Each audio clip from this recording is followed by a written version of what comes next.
87வது சௌந்தர்யலகரி ஸ்தோத்திரம். தாமரையை பெற்றுக்கொள்ளும் திருவடி தாமரை.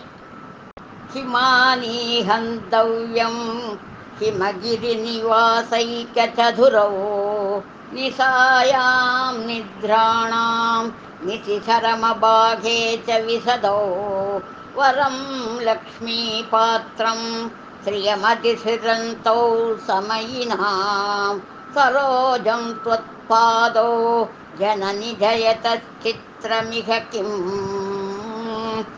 தேவியின் திருவடித்தாமரைகள் பனிமலையில் வசிப்பதற்கெனவே சிறப்பு பயிற்சி பெற்று அழகோடு விளங்குபவை. தடாகத்தாமரையோ பனி விழும்போது இதழ்கள் உதிர்ந்து விடக்கூடியவை. அம்மையின் அடிமலர்கள் இரவிலும் விடியலிலும் பகலிலும் என எக்காலத்திலும் மலர்ந்து ஒளியோடு மிளறுபவை. தடாகத்தாமரையோ இரவில் இதழ் மூடி தூங்குபவை.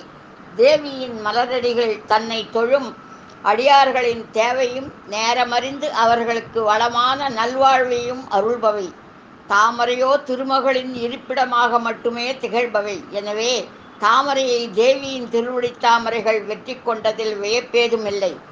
தாமரை மலர் கொண்டு சிவபூஜை செய்பவர்க்கு ஈசன் வாழ்வில் வெற்றிகள் யாவற்றையும் பெற்றுத் தருவான் என அறியோம். இந்த ஸ்லோக பாராயணத்தினால் சாதகன் குபேரனுக்கு இணையான செல்வங்களை அடைந்து புகழோடு வாழ்வான். இதற்கு ஒத்த அபிராமி அந்தாதி பாடல் 90. வருந்தா வகை என் மனத்தா மறையினில் வந்து புகுந்து இருந்தால் பழைய இருப்பிடமாக இனி எனக்கு பொருந்தாது ஒரு பொருள் இல்லை விண்மேயும் புலவர்க்கு விருந்தாக வேலை மருந்தானது நல்கும் மெல்லியவே.